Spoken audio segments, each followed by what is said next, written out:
لیکن اب بات یہ ہے کہ یہ جو واقعہ پیش آیا اس کی تاریخ میں کوئی مہینہ میں اس رجب کے مہینے میں پیش آیا یا پھر 27 تاریخ کو پیش آیا، کوئی اس کی صحیح دلیل موجود نہیں ہے۔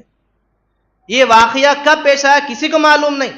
کچھ علماء کہتے ہیں کہ رجب کے مہینے میں پیش آیا، کچھ کہتے ہیں کہ ربیع الاول کے مہینے میں پیش آیا۔ کسی کے پاس اتھینٹک دلیل نہیں ہے کہ 27 رجب کو ہی پیش آیا ہو، نہیں۔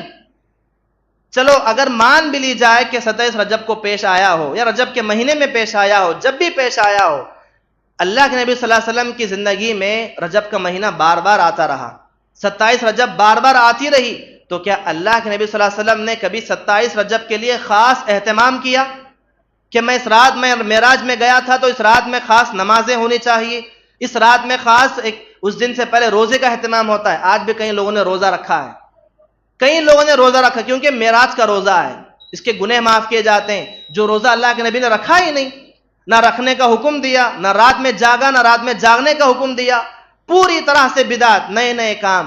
اللہ کے نبی معراج پر گئے بھی آئے بھی، آپ کے جانے کے بعد زندگی میں بار بار رجب کا مہینہ آتا رہا۔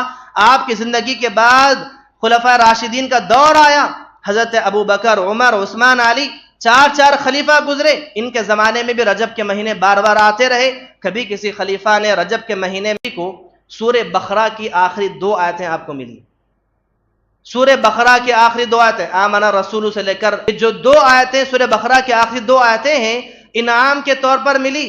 اور اللہ کے نبی نے فرمایا کہ کوئی آدمی رات میں سونے سے پہلے سورہ بقرہ کی آخری 2 آیتیں پڑھ کر سو جائے، شیطان کی مجال نہیں کہ وہ آدمی کو رات میں کسی طرح کا نقصان پہنچائے۔ شیطان اس رات میں بھاگ جاتا ہے، اس رات میں اس آدمی کے پاس سے جو آدمی سونے سے پہلے سورہ بقرہ کی آخری آمن رسول کی جو 2 آیتیں ہیں، 2 آیتیں پڑھ کر سوتا ہے۔ یہ اہتمام ہونا چاہیے۔ کسی کو برے خواب آتے ہو، کسی کو رات میں نیند میں کسی طرح کی گھبراہٹ ہو، کسی کو رات میں نیند میں وسوسے آتے ہو، خیالات آتے ہو، جس کی نیند مکمل سکون کی نیند نہیں ہوتی، اس آدمی کو چاہیے کہ وہ آدمی رات میں سونے سے پہلے وضو بنائے، وضو بنا کر بستر پر بیٹھ کر یہ سورہ بقرہ کی آخری 2 آیتوں کی تلاوت کر کے سویا کریں۔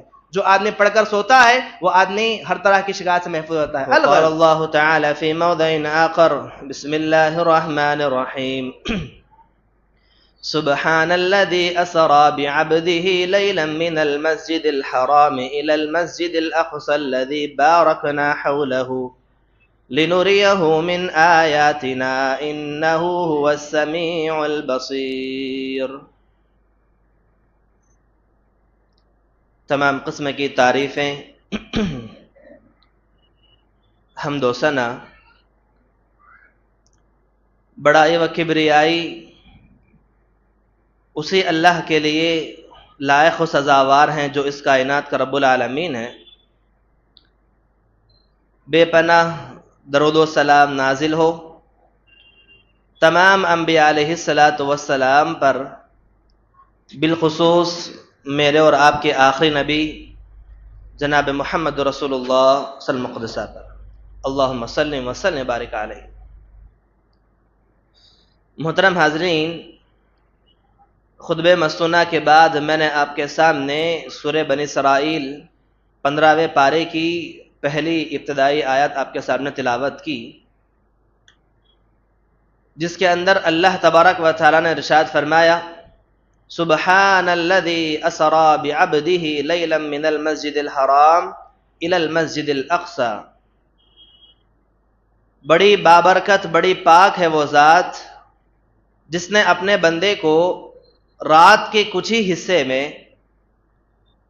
بیت الحرام سے، مکہ سے لے کر بیت المقدس تک، مسجد اقصی تک، ایک ہی رات کے کچھ حصے میں اللہ نے سیر کروائی۔ جہاں کی زمین ہم نے بابرکت بنائی ہے، بیت المقدس کی زمین، لنوریہ من آیاتنا، اور اس واقعے کے اندر بڑی نشانیاں ہیں، بڑے پیغامات ہیں۔ محترم حاضرین، جیسا کہ ہم سب جانتے ہیں کہ رجب کا مہینہ جب بھی آتا ہے اور بالخصوص 27 رجب جب آتی ہے، پورے ہندوستان کے اندر اور بھی عالم زمانے میں کئی جگہوں پر اس 27 رجب کو لے کر ایک بدعت منائی جاتی ہے، جس کا دین اسلام کے اندر، شریعت نبوی صلی اللہ علیہ وسلم کے اندر کوئی مداخلت نہیں، کوئی دخل نہیں ہے، جس کا کوئی ثبوت نہیں ملتا۔ شب معراج یعنی کہ 27 رجب کو یہ لوگ یہ مناتے ہیں کہ اس رات کو اللہ کے نبی صلی اللہ علیہ وسلم نے معراج کی، یعنی کہ آپ کو آسمانوں کی طرف بلایا گیا، جو واقعہ پیش آیا۔ یہ واقعہ جو پیش آیا اسی رات کو پیش آیا، 27 رجب کی رات تھی۔ اس رات میں اللہ کے نبی 7 آسمانوں میں گئے، جنت و جہنم کی سیر کی، دوبارہ پھر واپس پہنچے۔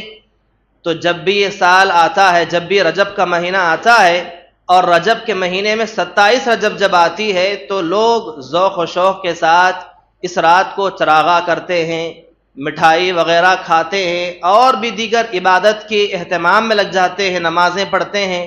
رات میں ایک جلسہ ہوتا ہے، بیانات دیے جاتے ہیں، اسی واقعے کو بڑے زور و شور کے ساتھ بیان کیا جاتا ہے۔ مختلف قسم کے چیزیں اس رات کو دیکھنے کو ملتی ہیں، جو سراسر دین اسلام کے اندر کوئی اس کی حیثیت نہیں، جو کھلی طور پر ایک بدعت ہے۔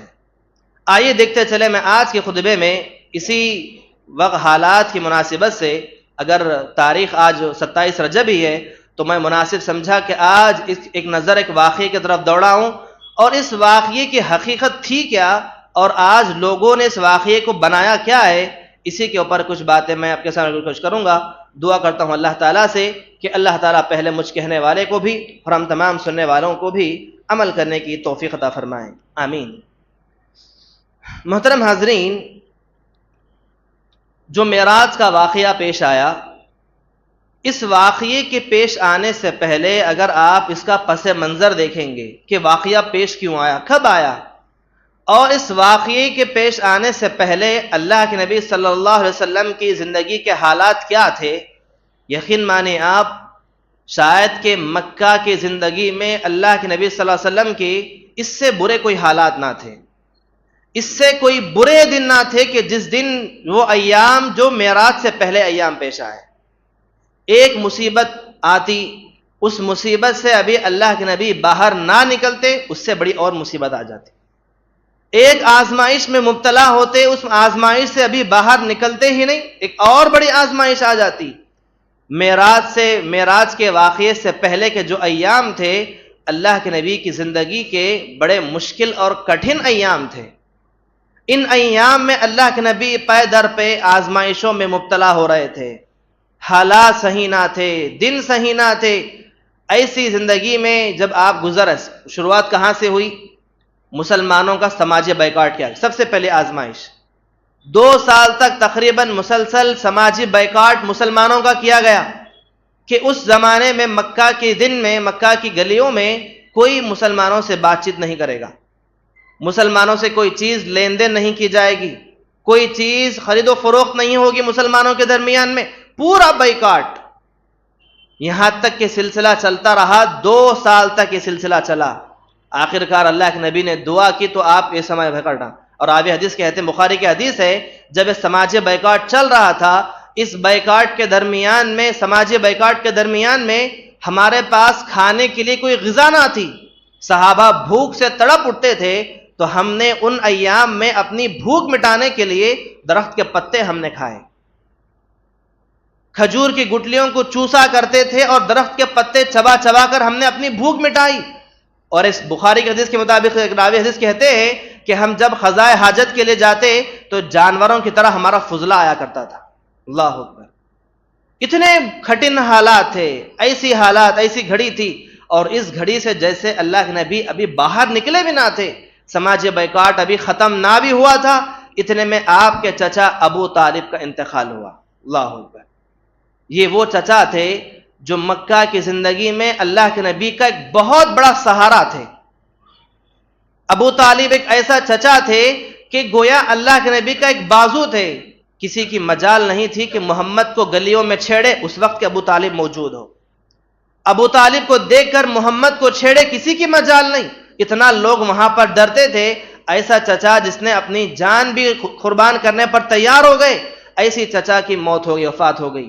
صدمہ یہ نہ تھا کہ چچا چلے گئے، صدمہ یہ تھا کہ کلمہ پڑھے بغیر دنیا سے چلے گئے۔ اگر اسلام قبول کر لے تو میری چچا کی محبت کام آ جاتی۔ یہ بڑا صدمہ تھا اللہ کے نبی کو۔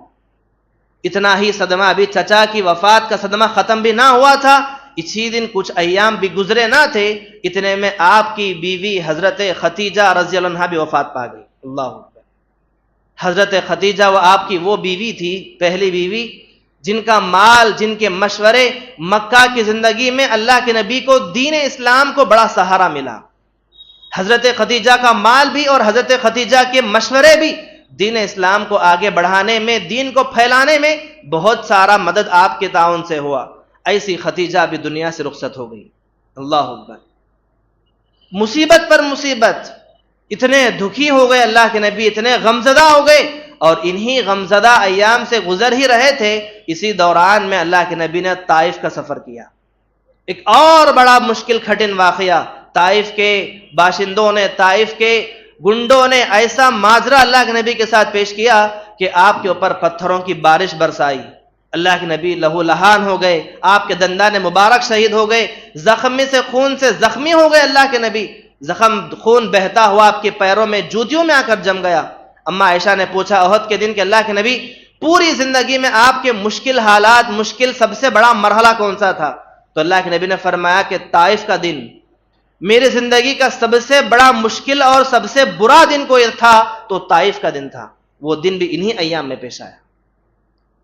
تو ایک کے بعد ایک مسلمانوں کا سماجی بائیکاٹ، آپ کے چچا ابو طالب کی وفات، آپ کی بیوی حضرت خدیجہ کی رخصتی، اور پھر طائف کا سفر، ان دنوں میں اللہ کے نبی زخموں سے چور چور ہو گئے تھے، زخموں سے پوری طرح سے آپ اتنے غمزدہ ہو گئے تھے۔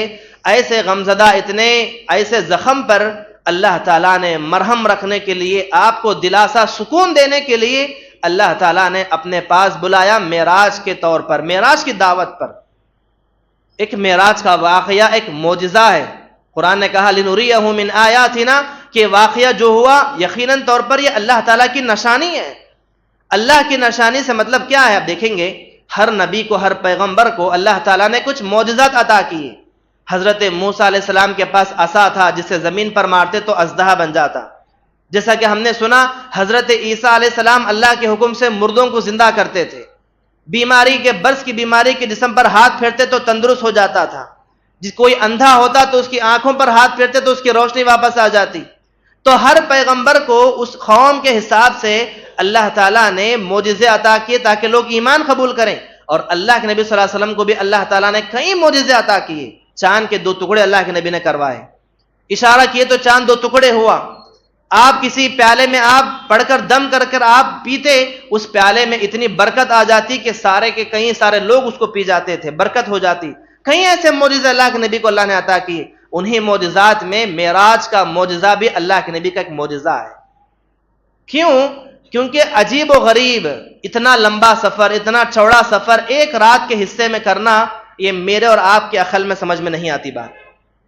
آپ دیکھیں گے بیت الحرام جو مکہ ہے، کعبہ ہے، بیت الحرام سے بیت المقدس مسجد اقصی تک جانے کے لیے اس زمانے میں تیز رفتار گھوڑا بھی اگر کسی کے پاس موجود ہو، اگر لگاتار سفر کرے تو بھی 40 دن لگ جائیں گے۔ تیز رفتار گھوڑے پر سوار ہو کر بیت الحرام سے مسجد اقصی تک جانے کے لیے 40 دن اور واپس آنے کے لیے 40 دن، جانے 40 دن آنے 40 دن، اور بیت المقدس سے بھی آگے بڑھ کر 7 آسمانوں کی سیر اللہ کے نبی نے کی۔ زمین سے پہلے آسمان تک کی مسافت حساب لگانے والوں کے حساب سے 500 سال لگ جائیں گے۔ اگر 500 سال کوئی آدمی سفر طے کرے تو پہلے آسمان کو پہنچے گا، وہاں سے دوسرے آسمان پر پھر 500 سال، ایک آسمان سے دوسرے آسمانوں کے درمیان، ہر آسمان کے درمیان میں 500 سال کا فرق رکھا گیا ہے۔ اتنا لمبی چوڑائی ہے۔ اتنی چوڑائی کو ایک ہی رات کے حصے میں چلے جانا اور پھر واپس لوٹ کر رات ہی کے کچھ حصے میں واپس بھی آ جانا، یہ اللہ تعالیٰ کا ایک بڑا معجزہ تھا۔ واقعہ یوں شروع ہوا کہ اللہ کے نبی صلی اللہ علیہ وسلم حتیم کی جو حصہ تھا کعبے کے سامنے، وہاں پر آپ آرام کر رہے تھے۔ حضرت جبریل آئے فرشتے کے ساتھ، آپ کو شق صدر کیا سب سے پہلے۔ مطلب کیا ہے؟ آپ کے دل کو باہر نکال کر دھویا گیا، جسے شق صدر کہتے ہیں۔ اللہ کے نبی کی زندگی میں شرخ صدر 2 مرتبہ ہوا. ایک تو بچپن میں جب آپ 4 یا 5 سال کی عمر کے، اور دوسری وقت یہ تھا کہ جب آپ معراج کی رات میں جا رہے تھے. معراج کی رات میں جانے سے پہلے آپ کا دل باہر نکال کر دھویا گیا جنت کے مشخیزے میں لائے ہوئے پانی کے ساتھ. زمزم کے پانی سے آپ کے دل کو دھویا گیا، پھر سے آپ کا دل رکھ دیا گیا.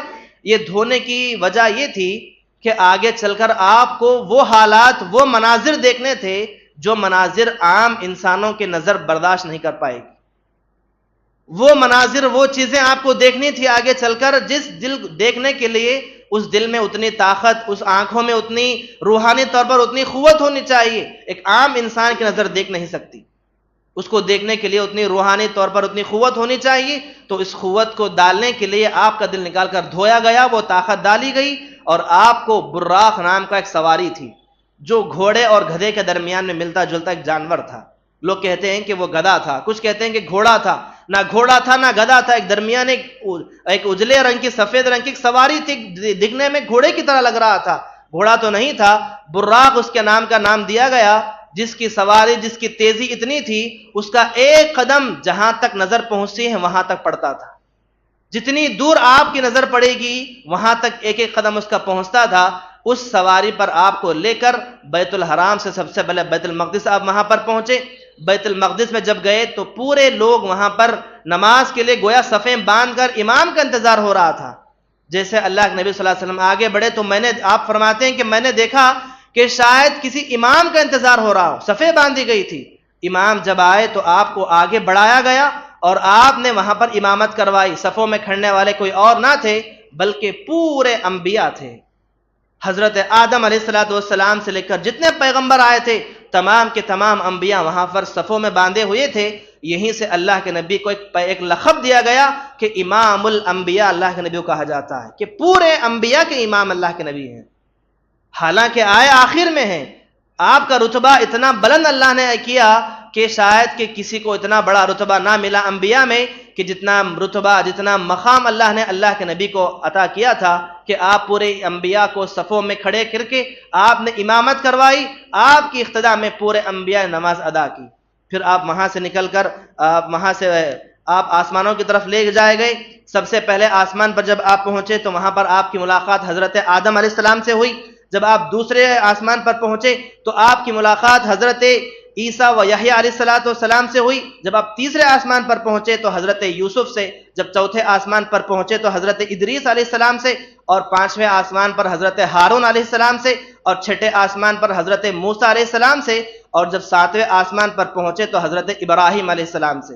ہر آسمان پر پیغمبروں سے آپ کی ملاقاتیں ہوئی. اب آسمان پر ساتویں آسمان پر پہنچے جب حضرت ابراہیم علیہ السلام سے ملاقات ہوئی، اور اس سے آگے آپ بڑھ کر گئے جہاں پر سدرۃ المنتہا کہتے ہیں، ایک ڈیڈ لائن تھی، ایک درخت تھا، بیری کا درخت جسے کہتے ہیں.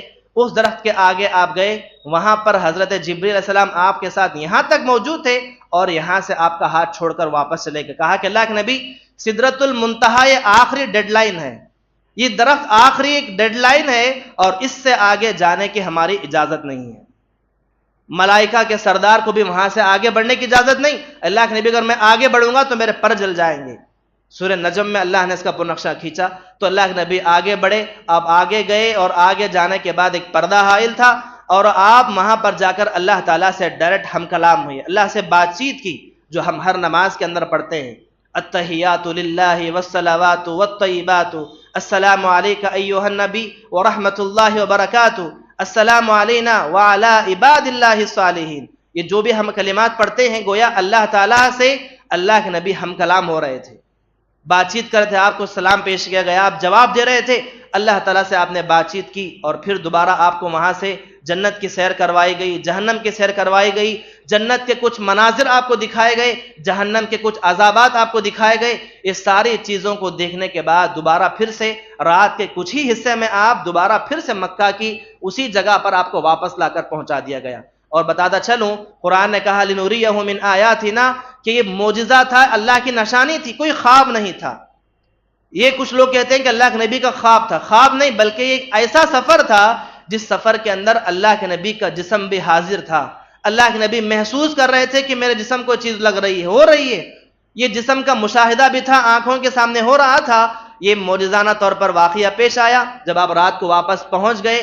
اور واپس آنے کے بعد جب صبح ہوئی، دیکھیے اب واقعہ تو لوگوں کو بتانا ہے، اللہ نے معجزہ کر کے دکھایا ہے، اب لوگوں کو یقین دلانے کے لیے اللہ کے نبی صلی اللہ علیہ وسلم صبح اٹھے، صبح میں اٹھ کر آپ نے اس واقعے کو بیان کیا کہ لوگوں، میں نے رات میں کچھ ہی حصے میں میرے پاس دو فرشتے آئے تھے، حضرت جبریل آئے تھے اور مجھے بیت المقدس لے جایا گیا، وہاں سے میں نے ساتوں آسمانوں کی سیر کی اور پورا واقعہ بیان کیا، تو لوگوں نے آپ کا مذاق بنانا شروع کیا، کیونکہ عقل میں سمجھ میں آنے والی بات نہ تھی۔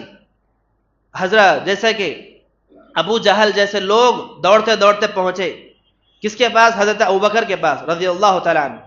حضرت ابوبکر کے پاس پہنچے رضی اللہ تعالیٰ عنہ، کے پوچھا کہ ابوبکر بتاؤ، کوئی آدمی یہ کہے کہ رات کے کچھ حصے میں بیت الحرام سے صرف بیت المقدس مسجد اقصیٰ کو چلے جائے، کیا مانو گے بات؟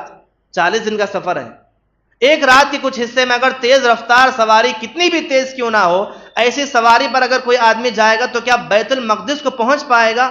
حضرت ابوبکر نے کہا کہ نہیں، ممکن نہیں ہے، ہو ہی نہیں سکتا، ناممکن چیز ہے، رات کے کچھ حصے میں بیت الحرام سے بیت المقدس جانا ہی پاسبل نہیں۔ تو ابو جہل نے کہا کہ ابوبکر، یہ کہنے والا کوئی اور نہیں بلکہ آپ ہی کے محمد کا دعویٰ ہے، آپ کے محمد کا دعویٰ ہے کہ محمد کہہ رہے ہیں کہ بس بیت المقدس نہیں بلکہ اس سے بڑھ کر ساتوں آسمانوں میں چلے گئے، جنت دیکھ لی، جہنم دیکھ لی، اور پھر رات کے کچھ حصے واپس آ کر پہنچ بھی گئے۔ جیسے کانوں میں رکن پڑی کہ اللہ کے نبی کہہ رہے ہیں، محمد کی زبان سے آپ جملے نکل رہے ہیں، تو حضرت ابوبکر نے کہا کہ کوئی مانے یا نہ مانے، میں سب سے پہلے اس بات کو تسلیم کرتا ہوں، اگر محمد صلی اللہ علیہ وسلم کہہ رہے ہیں تو یہ بات سچی ہے۔ یہاں سے یہیں پر ایسا ایک واقعہ تھا کہ یہاں تک ابوبکر صرف ابوبکر تھے، صدیق کا لقب آپ کو یہاں سے دیا گیا، تصدیق کرنے والا، کوئی بات مانے یا نہ مانے، اللہ کے نبی کی زبانی کچھ جملہ نکل جاتا، سب سے پہلے آپ یقین کر لیتے تھے، اپنے بیمار عقل کے میزان میں اس کو تولا نہ کرتے تھے۔ اس بیمار عقل، ہماری عقل بہت بیمار ہوتی ہے، ہم کیسے سوچیں گے، کیسے گئے ہوں گے، کیسا ہوا ہوگا، اتنا دور کا سفر ہے، ہو بھی سکتا ہے کہ ایسی ویسی چیزوں میں اپنے ذہن کو دوڑائے بغیر اگر سن لیا کہ اللہ کے نبی کہہ رہے ہیں تو ہاں کہہ رہے ہیں، ہو گیا۔ اللہ کے نبی گئے تو ہاں گئے، وہ کیسے گئے وہ اللہ کے نبی کو معلوم، لیکن اللہ کے نبی جھوٹ نہیں بولتے۔ ایسی تصدیق آپ نے کی، یہیں سے آپ کو صدیق کا لقب ملا، یہاں سے آپ ابوبکر صدیق کہلائے گئے۔ اور بھی لوگوں نے آپ سے سوالات کی، کیونکہ لوگ چھوڑنے والے تھوڑی ہیں، لوگوں نے پوچھا کہ بتاؤ محمد، اگر بیت المقدس جو جا کے آئے تھے، بیت المقدس کا نقشہ کیسا ہے، مسجد کی دیوار کا حصہ کیسا ہے، مسجد کے دروازے کیسے ہیں، مسجد کی کھڑکیاں کیسی ہیں؟ اللہ کے نبی صلی اللہ علیہ وسلم تو رات میں بس گئے تھے، اتنی غور سے کوئی آدمی تو دیکھا نہ ہوگا کہ ایک ہی نظر میں پوری مسجد چھان لی ہو، آپ چلے گئے مسجد کے اندر، لیکن اللہ تعالیٰ نے آپ کو جواب دینے کے لیے آپ کی آنکھوں کے سامنے بیت المقدس کا پورا نقشہ اللہ نے بتایا۔ ویسا ہی نقشہ اللہ کے نبی بیان کر رہے تھے کہ مسجد اقصیٰ کی کھڑکیاں ایسی ہیں، دروازے ایسے ہیں، اس کا صحن ایسا ہے، اس کا ویسا ہے۔ جو نقشہ لوگوں نے پوچھا، اللہ کے نبی صلی اللہ علیہ وسلم کی آنکھوں کے سامنے وہ منظر دکھایا گیا، آپ نے دیکھ کر بتایا۔ اور درمیان میں آپ نے ایک قافلے کو دیکھا تھا، تجارتی قافلہ جو مکہ کی طرف روانہ ہو رہا تھا بیت المقدس سے، آپ نے کہا کہ میں نے قافلہ دیکھا ہے جو راستے میں آ رہا ہے، مجھے اندازہ ہے کہ کچھ دنوں کے بعد، اتنے دنوں کے بعد وہ مکہ پہنچے گا۔ اللہ کے نبی کے بتائے ہوئے دنوں کے مطابق برابر وہ قافلہ اسی وقت پہنچا جو اب راستے میں آپ نے دیکھا تھا۔ تو لوگوں نے یقین کیا، کر ایمان والوں نے، اور جناح کرنے والوں نے مذاق بھی اڑایا۔ الغرض یہ واقعہ پیش آیا۔ اس واقعے کے پیش آنے کے بعد اللہ کے نبی صلی اللہ علیہ وسلم دنیا کے اندر مکہ میں کئی سال زندگی آپ نے بسر کی۔ اس رات میں آپ کو جو ہے کئی طرح کے انعامات سے بھی نوازا ہے، بہت لمبے چوڑے واقعہ ہے، میں مختصر انداز میں جا رہا ہوں۔ آپ کو کئی سارے تحفے آپ کو عطا کیے گئے، کئی سارے انعامات سے آپ کو نوازا گیا، کئی سارے پیغامات آپ کو دیے گئے۔ انہی انعامات میں سے بہترین انعام جو ہے نماز کا تحفہ تھا، جو اللہ کے نبی کو وہاں پر بلا کر دیا گیا۔ 50 نمازیں تھی، آپ صلی اللہ علیہ وسلم بار بار جاتے رہے تھے، موسیٰ علیہ السلام کے کہنے پر جا کر درخواست کرتے رہے تو آپ کی نمازیں کم کرتے گئے، یہاں تک کہ 50 کی جگہ پر 5 نمازیں طے کر دی گئی، اور اللہ نے اعلان کیا کہ محمد، آپ کی امت اگر یہ 5 نمازیں بھی پڑھ لے گی تو ہم ثواب 50 نمازوں کے برابر دیں گے۔ اگرچہ 50 نمازیں ان پر فرض کی گئی ہیں، لیکن آپ نے اس کو کم کروایا ہے، اگر 5 بھی پڑھ لیں گے، ہم اس کے 5 کے پڑھنے پر بھی ہم ان کو 50 نمازوں کا ثواب دیں گے۔ اور ایک بڑا انعام یہ ملا اس رات میں اللہ کے نبی کو، سورہ بقرہ کی آخری 2 آیتیں آپ کو ملی۔ سورہ بقرہ کی آخری 2 آیتیں، آمن الرسول سے لے کر آخری کافرون تک، یہ جو 2 آیتیں سورہ بقرہ کی آخری 2 آیتیں ہیں، انعام کے طور پر ملی۔ اور اللہ کے نبی نے فرمایا کہ کوئی آدمی رات میں سونے سے پہلے سورہ بقرہ کی آخری 2 آیتیں پڑھ کر سو جائے، شیطان کی مجال نہیں کہ وہ آدمی کو رات میں کسی طرح کا نقصان پہنچائے۔ شیطان اس رات میں بھاگ جاتا ہے، اس رات میں اس آدمی کے پاس سے جو آدمی سونے سے پہلے سورہ بقرہ کی آخری آمن رسول کی جو 2 آیتیں ہیں 2 آیتیں پڑھ کر سوتا ہے۔ یہ اہتمام ہونا چاہیے۔ کسی کو برے خواب آتے ہو، کسی کو رات میں نیند میں کسی طرح کی گھبراہٹ ہو، کسی کو رات میں نیند میں وسوسے آتے ہوں، خیالات آتے ہوں، جس کی نیند مکمل سکون کی نیند نہیں ہوتی، اس آدمی کو چاہیے کہ وہ آدمی رات میں سونے سے پہلے وضو بنائے، وضو بنا کر بستر پر بیٹھ کر یہ سورہ بقرہ کے آخری 2 آیتوں کی تلاوت کر کے سویا کریں۔ جو آدمی پڑھ کر سوتا ہے وہ آدمی ہر طرح کی شکایت سے محفوظ ہوتا ہے۔ الغرض خلاصہ کلام یہ ہے کہ اللہ کے نبی کا واقعہ موجزانہ طور پر پیش تو آیا، لیکن اب بات یہ ہے کہ یہ جو واقعہ پیش آیا اس کی تاریخ میں کوئی مہینہ میں اس رجب کے مہینے میں پیش آیا یا پھر 27 تاریخ کو پیش آیا، کوئی اس کی صحیح دلیل موجود نہیں ہے۔ یہ واقعہ کب پیش آیا کسی کو معلوم نہیں۔ کچھ علماء کہتے ہیں کہ رجب کے مہینے میں پیش آیا، کچھ کہتے ہیں کہ ربیع الاول کے مہینے میں پیش آیا۔ کسی کے پاس اتھینٹک دلیل نہیں ہے کہ 27 رجب کو ہی پیش آیا ہو، نہیں۔ چلو اگر مان بھی لی جائے کہ 27 رجب کو پیش آیا ہو یا رجب کے مہینے میں پیش آیا ہو، جب بھی پیش آیا ہو، اللہ کے نبی صلی اللہ علیہ وسلم کی زندگی میں رجب کا مہینہ بار بار آتا رہا، 27 رجب بار بار آتی رہی، تو کیا اللہ کے نبی صلی اللہ علیہ وسلم نے کبھی 27 رجب کے لیے خاص اہتمام کیا کہ میں اس رات میں معراج میں گیا تھا تو اس رات میں خاص نمازیں ہونی چاہیے، اس رات میں خاص اس دن سے پہلے روزے کا اہتمام ہوتا ہے؟ آج بھی کئی لوگوں نے روزہ رکھا ہے، کئی لوگوں نے روزہ رکھا کیونکہ معراج کا روزہ ہے، اس کے گناہ معاف کیے جاتے ہیں۔ جو روزہ اللہ کے نبی نے رکھا ہی نہیں، نہ رکھنے کا حکم دیا، نہ رات میں جاگا، نہ رات میں جاگنے کا حکم دیا، پوری طرح سے بدعت، نئے نئے کام۔ اللہ کے نبی معراج پر گئے بھی آئے بھی، آپ کے جانے کے بعد زندگی میں بار بار رجب کا مہینہ آتا رہا۔ آپ کی زندگی کے بعد خلفائے راشدین کا دور آیا، حضرت ابو بکر، عمر، عثمان، علی، 4 خلیفہ گزرے، ان کے زمانے میں بھی رجب کے مہینے بار بار آتے رہے، کبھی کسی خلیفہ نے رجب کے مہینے میں عبادت کے طور پر کوئی عبادت نہیں منائی۔